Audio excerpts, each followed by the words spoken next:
వైఎస్ఆర్ ప్రభుత్వం ఈరోజు కాపు నేస్తం పేరుతోటి మరి 490 కోట్ల రూపాయలు విడుదల చేస్తున్నామని చెప్పి ఒక 4-5 కోట్ల రూపాయలతో యాడ్లు ఇవ్వడం జరిగింది. ముందు పథకం ఎంత ఉన్నా అది 100 కోట్లు అయినా సరే 4-5 కోట్లు ఈ ప్రచారానికి ఖర్చు పెడుతున్నారు.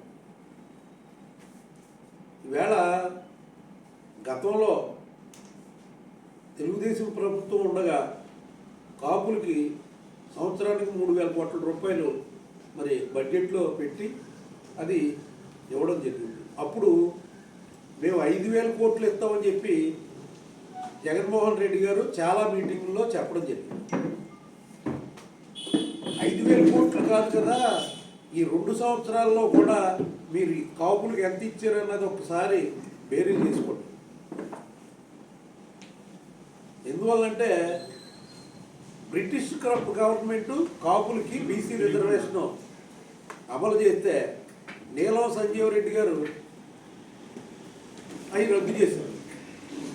అలాగే దామోదరం సంజీవయ్య గారు కాపులకి బీసీ రిజర్వేషన్ ఇస్తే మాసు బ్రహ్మానంద రెడ్డి గారు బీసీ రిజర్వేషన్ రద్దు చేశారు. చంద్రబాబు నాయుడు గారు 5% 10% రిజర్వేషన్లో 5% రిజర్వేషన్ కాపులకి ఇస్తే జగన్మోహన్ రెడ్డి గారు కాపులకి చాలా అన్యాయం చేసి అది రద్దు చేశారు. ఈవేళ రద్దు చేసిన వాళ్ళు అందరూ ఎవరో మీకు అర్థమవుతుంది. కాపులకి ఈవేళ ఏదో కాపులు వేస్తామని చెప్పి ఇప్పుడు మీరే చెప్పారు బడ్జెట్ సమావేశాల్లో కాపులు 1,50,00,000 లక్షలు ఉన్నారు ఈ ఆంధ్ర రాష్ట్రంలోనే. మరి 1,50,00,000 లక్షలు ఉంటే మీరు ఎంతమందికి వేశారు? 3 లక్షల మందికి, మీరు 3,25,000 మందికి ఈ పథకం అమలు చేస్తున్నారు. అది కూడా మీరు ఎలక్షన్లో ఏం ప్రామిస్ చేశారు? ఎస్సీ, బీసీ, మైనారిటీ, ఎస్టీ వీళ్ళందరికీ అలాగే కాపులకి కూడా సపరేట్గా అందరికీ కూడా 45 ఏళ్ళు దాటిన మహిళలందరికీ కూడా 3,000 రూపాయల చొప్పున పెన్షన్ ఇస్తామని చెప్పి చెప్పడం జరిగింది. కానీ ఈవేళ ఏం జరుగుతూ ఉంది?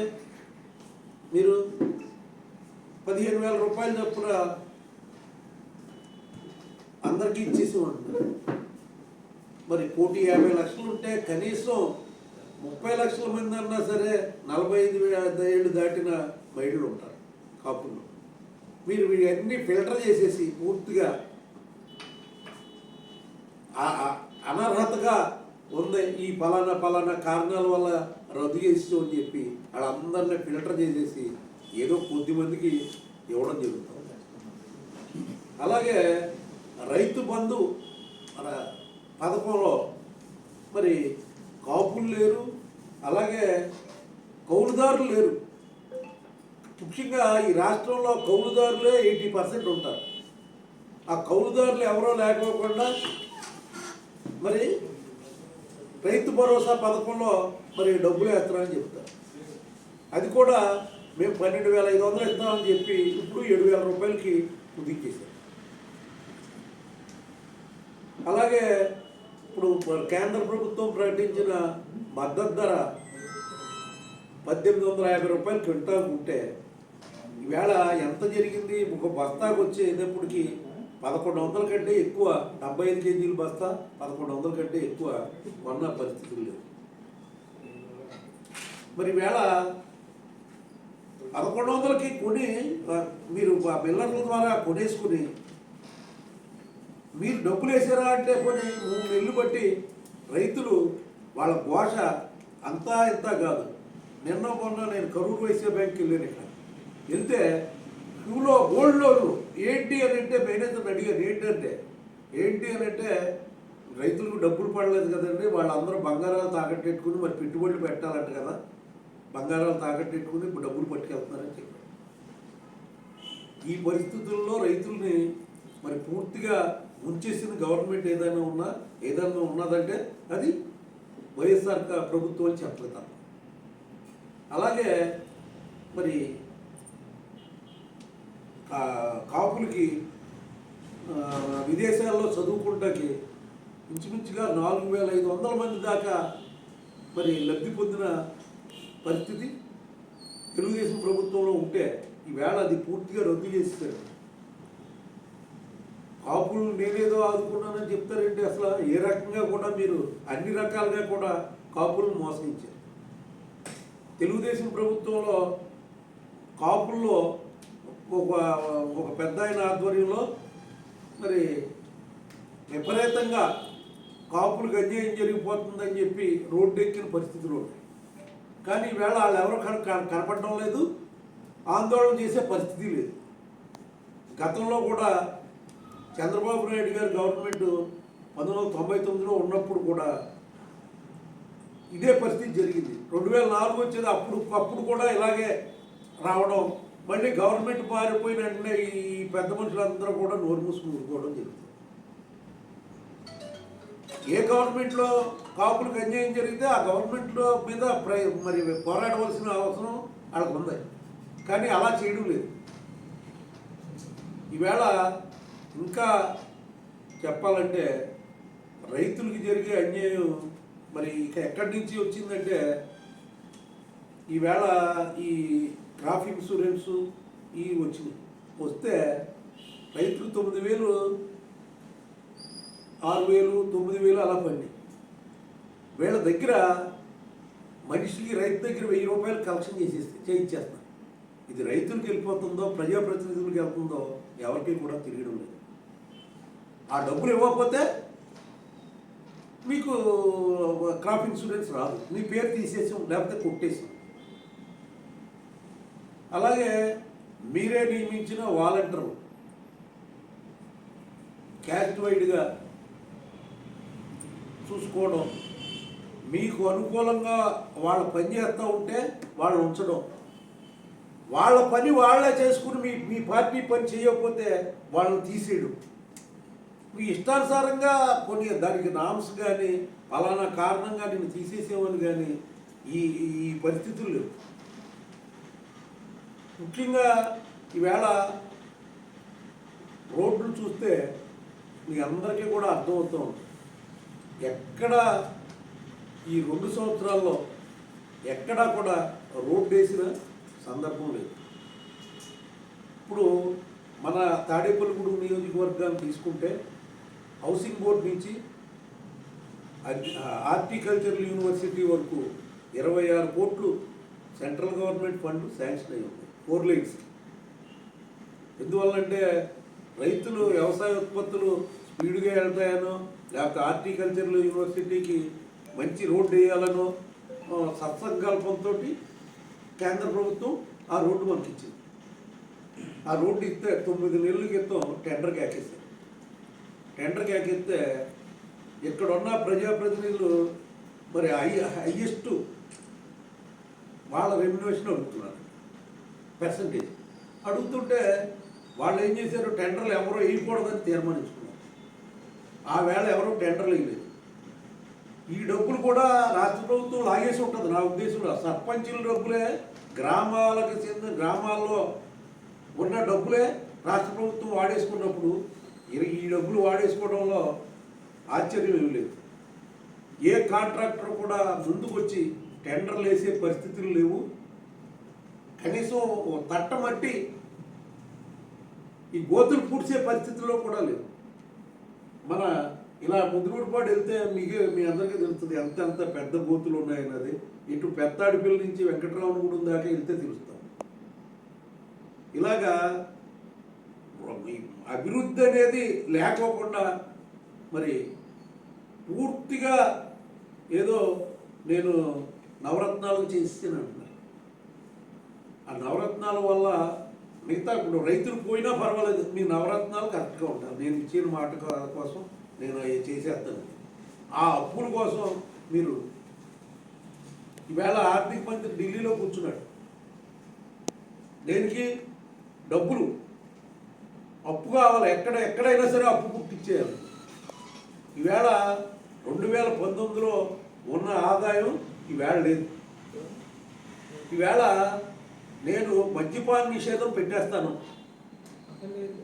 పూర్తిగా. మద్యపాన నిషేధం పెట్టేస్తానని చెప్పి ఎవరో ప్రైవేట్ వ్యక్తుల దగ్గర ఉన్న షాపులన్నీ క్యాన్సిల్ చేసేసి ఈయన స్వయంగా నడిపేలాగా షాపులను ఏర్పాటు చేసి 100 రూపాయలు ఉన్న బాటిల్ని 250 రూపాయలు చేసి మీ సొంత బ్రాండ్లతోటి ఎవరికి వస్తున్నాయి డబ్బు అంటే రాష్ట్ర ప్రభుత్వానికి కొద్దిగా వస్తే మీ సొంత ఖజానాకి మొత్తం వెళ్ళిపోతుంది. ఈవేళ ఏం చేశారు, ప్రతి సంవత్సరం కూడా లిక్కర్ షాపులు తగ్గించుకుంటా పోతానని చెప్పాడు. మరి తగ్గించుకుంటా పోతానన్న పెద్ద మనిషి మళ్ళీ లిక్కర్ మాల్స్ అని పెట్టాడు. ఆ లిక్కర్ మాల్స్ అని పెట్టి ఇక్కడ మీకు తెలుసు బాగోతుంది, 1,40,000 అద్దెకి ఒక లిక్కర్ మాల్ తీసుకోవడం జరిగింది. నేను 240 రూపాయల దాకా పడింది ఎస్ఎఫ్టీకి. దాన్ని ఆర్టీఏ యాక్ట్లో అడిగితే నెల రోజులైంది. ఆ ఈఎస్ ఇవాళ ఇస్తాను రేపు ఇస్తానని చెప్తున్నాడు.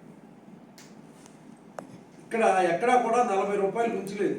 కళ్ళు మూసుకుపోయి 240 రూపాయలు ఇస్తున్నాడు.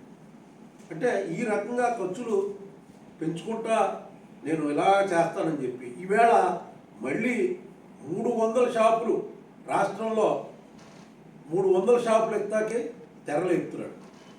అంటే నేను రద్దు చేస్తానన్నది ప్రతి సంవత్సరం రద్దు చేసుకుంటా పోతాను, చివరికి వచ్చేటప్పటికి చివరి సంవత్సరంలో పూర్తి మద్యపాన నిషేధం పెడతానన్న వ్యక్తి మద్యం మీదే ఆధారపడిపోయి దీన్ని తాకట్టు పెట్టి ఈ మద్యం ఆదాయాన్ని తాకట్టు పెట్టి 25,000 కోట్ల రూపాయలు అప్పు తెచ్చేశారు.